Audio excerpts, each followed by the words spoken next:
Dios les bendiga, hermanos. Bienvenidos a nuestra lección número 11, titulada La santificación del creyente.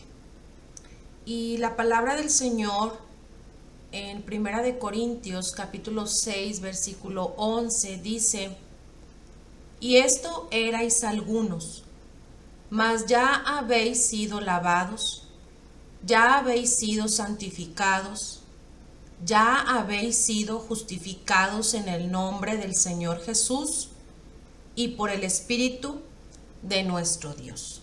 Hagamos una oración para comenzar este tiempo de estudio. Padre, te damos gracias en esta hora, en el nombre de Jesús, por la oportunidad que nuevamente tenemos esta semana de poder tomar este tiempo para edificar nuestra vida, nuestro corazón a través del estudio de tu palabra.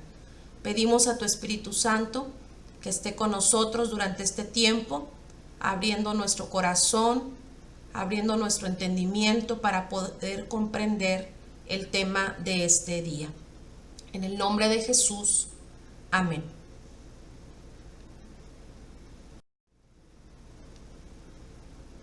Nuestra declaración de fe cita de la siguiente manera: creemos que la santificación es un estado de gracia al cual entra el creyente al aceptar a Cristo e implica separarse de la mundanalidad y consagrarse a Dios, procurando vivir en un estado de pureza moral mediante la ayuda diaria del Espíritu Santo. Eso es lo que nosotros creemos, que una vez que aceptamos a Cristo en nuestro corazón, entramos en este proceso de santificación.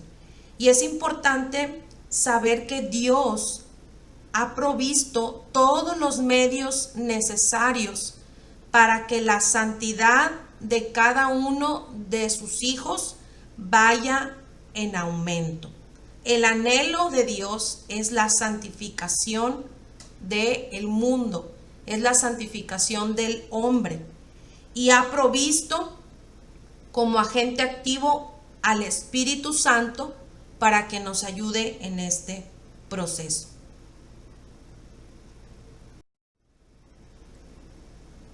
Para iniciar a hablar de este tema de la santificación es importante que definamos algunos conceptos que tenemos a continuación. El primero de ellos es la palabra santificar. Santificar significa hacer sagrado, apartar, consagrar. Y en el Antiguo Testamento, cuando hablamos de santificar, nos estamos refiriendo a la consagración ceremonial de una persona, de una cosa o de un objeto a Dios. Por ejemplo, en Deuteronomio capítulo 7, versículo 6, dice la Escritura: porque tú eres pueblo santo para Jehová tu Dios. Jehová tu Dios te ha escogido para hacerle un pueblo especial, más que todos los pueblos que están sobre la tierra. Dios escogió al pueblo de Israel, a los hebreos, para que fueran un pueblo apartado, consagrado, santo al Señor. En Levítico capítulo 8, versículos 10 al 12, también podemos leer que los utensilios que estaban dentro y fuera del tabernáculo habían sido consagrados mediante una ceremonia, apartados para que fueran útiles en el servicio, en la obra de Dios. La santificación es la obra en la cual se hace verdadera y perfectamente limpio lo que antes era considerado como inmundo o como sucio. La santificación es una obra instantánea. Ya dijimos que es instantánea porque en el momento en el que recibimos a Cristo como nuestro Salvador, en ese momento en Él somos santos. Pero también es una obra progresiva. Esto quiere decir que es un proceso. y es progresiva por la gracia divina que se efectúa en nuestro corazón. Otro concepto que es importante definir es la palabra santidad. Y la santidad es la separación o apartado para vivir y servir a Dios. La verdadera santidad caracteriza los actos externos, pero sobre todo las intenciones del corazón. Santo es una persona separada del mundo para el servicio a Dios. Y en la Biblia encontramos que el apóstol Pablo se dirige a los Efesios en el capítulo 1, versículo 1, y los llama santos para hacer referencia a todos los creyentes, a todos los cristianos. La palabra santo no significa o no implica perfección. Cuando se le llama santo a una persona no significa que sea perfecto. La palabra santo más bien se refiere a la determinación de una persona de caminar hasta que llegue a la estatura del varón perfecto. Entonces, estos tres conceptos, cada uno, aunque tienen algo similar, son distintos a la vez. La santificación es un proceso en el que todos estamos sometidos. La santidad es un estado y santo es una persona.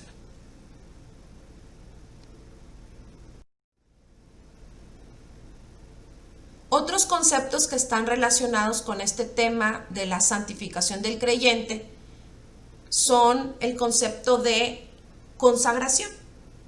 En el Antiguo Testamento se hace referencia, por ejemplo, a la dedicación de un nazareo, de una persona que se consagraba para servir a Dios y que tenía ciertas características. A la consagración o dedicación de un sacerdote y a la dedicación de las ofrendas. En nuestro caso, como creyentes, por voluntad propia, consagramos nuestra vida al Señor. Lo demostramos cuando nos bautizamos y lo confirmamos cuando diariamente nos entregamos en un sacrificio vivo a Cristo. Romanos capítulo 12, versículo 12, dice el apóstol Pablo: así que, hermanos, os ruego por las misericordias de Dios, que presentéis vuestros cuerpos en sacrificio vivo, santo, agradable a Dios, que es vuestro culto racional. Esto quiere decir que nuestra consagración debe ser voluntaria. Debemos ofrecernos, debemos presentarnos nosotros en un sacrificio vivo, en un sacrificio santo a nuestro Dios. Cada uno de manera personal debemos decidir consagrar nuestra vida al Señor. Otro concepto importante es el de separación, y este implica una distinción, o se usa para hacer una diferencia entre los hijos de Dios y los que no lo son. Usted y yo hemos escuchado quizás en algunas otras ocasiones hablar acerca de los hermanos separados.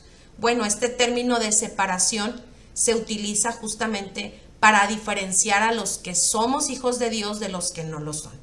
La separación representa la necesidad del creyente de apartarse de todo lo malo.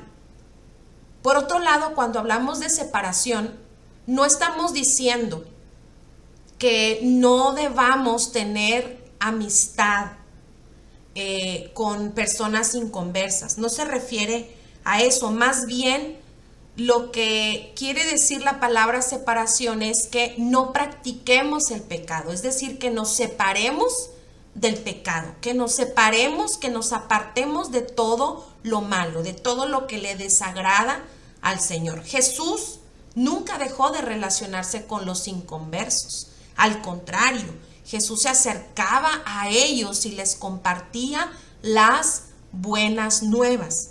Y eso es lo que nosotros como iglesia también debemos hacer. No significa que tengamos que apartarnos de aquellos que no conocen al Señor. Al contrario, tenemos que relacionarnos con ellos para compartirles el Evangelio. Estar entre ellos, pero no ser como ellos. Otro término importante es el de la purificación. Y este se refiere a la limpieza exterior de las cosas y las personas. Encontramos en Levítico capítulo 15 acerca de este rito de purificación. En el Nuevo Testamento se habla de la purificación del corazón a través de la sangre de Cristo Jesús.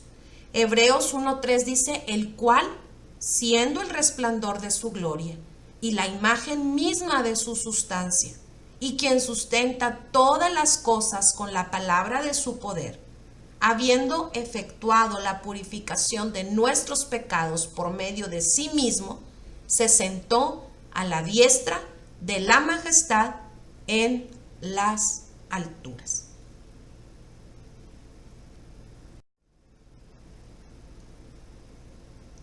Habiendo ya aclarado o definido estos conceptos, ahora vamos a entrar a la santificación en el Nuevo Testamento. Ya dijimos que tiene que ver con la separación de todo pecado para poder vivir de acuerdo al carácter santo de Dios. El apóstol Pedro en su primera epístola, capítulo 1, versículos 14 y 15 cita, como hijos obedientes, no os conforméis a los deseos que antes teníais estando en vuestra ignorancia, sino como aquel que os llamó es santo, sed también vosotros santos en toda vuestra manera de vivir. Todo aquel que ha aceptado a Jesucristo se convierte en santo. Primera de Corintios 1:2 dice el apóstol Pablo, a la iglesia de Dios que está en Corinto, a los santificados en Cristo Jesús, llamados a ser santos con todos los que en cualquier lugar invocan el nombre de nuestro Señor Jesucristo, Señor de ellos y nuestro.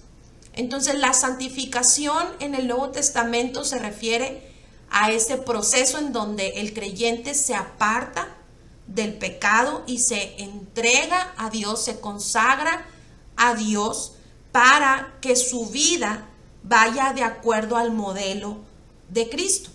Jesús ruega al Padre porque el creyente, porque usted y yo seamos santificados. En Juan capítulo 17, versículo 17 dice Jesús, santifícalos en tu verdad, tu palabra es verdad. La palabra santos aparece 60 veces en el Nuevo Testamento, lo cual es una evidencia para nosotros, hermano, de que los primeros creyentes, de que los primeros cristianos de la iglesia primitiva entendían, comprendían que Dios los había hecho santos, entendían que Dios los había apartado del mundo, que los había apartado del pecado, para que ellos, juntamente con nosotros, nos consagremos al Señor.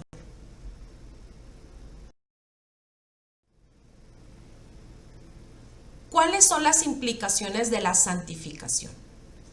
La santificación se recibe por gracia.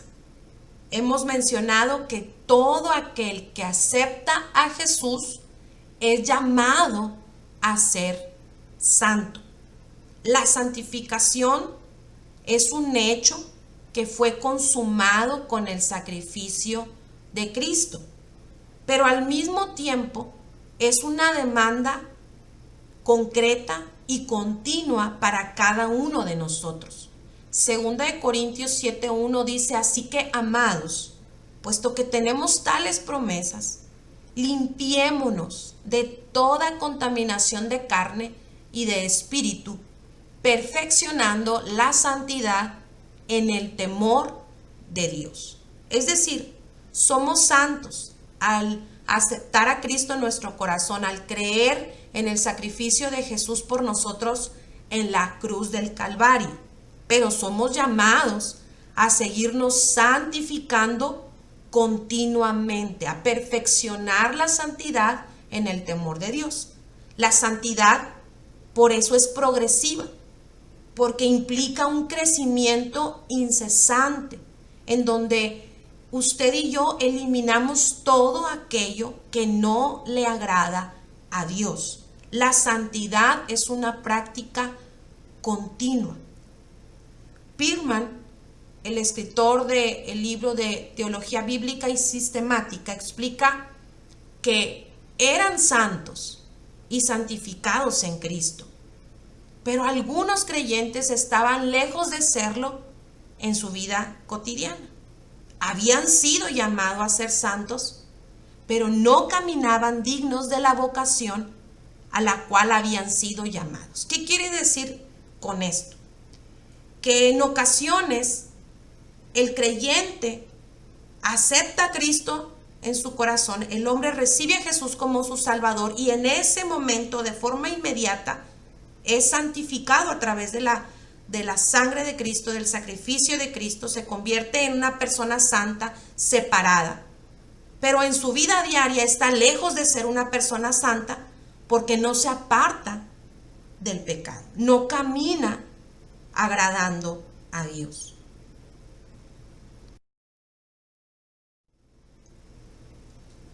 Y decíamos al inicio de esta lección que Dios ha provisto todos los medios para nuestra santificación continua.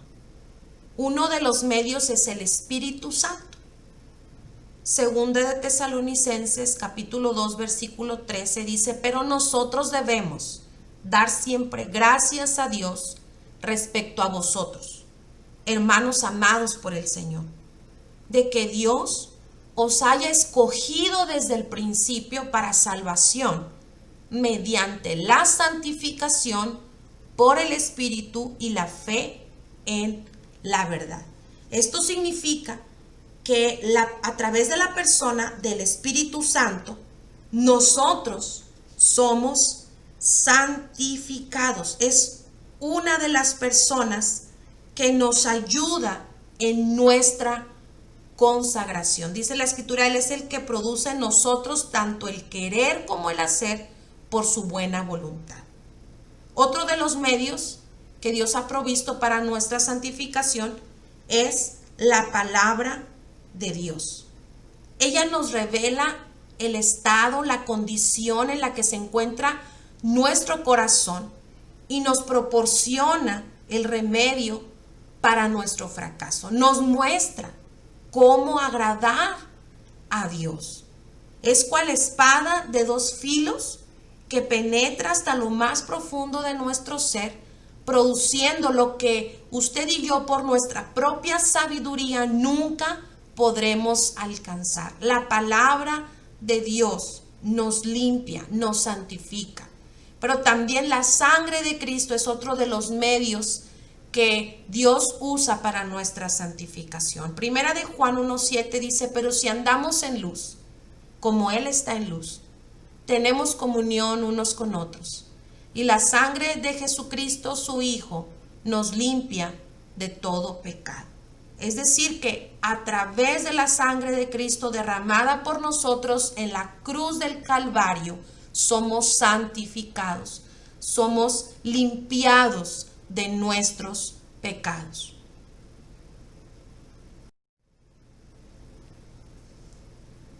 Así que para concluir, necesitamos mantenernos en una vida limpia y agradable a Dios, pues sin santidad no podremos ver al Señor. El Espíritu Santo terminará esa obra en cada uno de nosotros cuando Cristo venga por su iglesia. Pero mientras tanto, mientras estemos presentes en este cuerpo, cada uno de nosotros como creyentes, como hijos de Dios, tenemos la responsabilidad de mantenernos en pureza y santidad, agradando a Dios en toda nuestra manera de vivir. Que Dios les bendiga.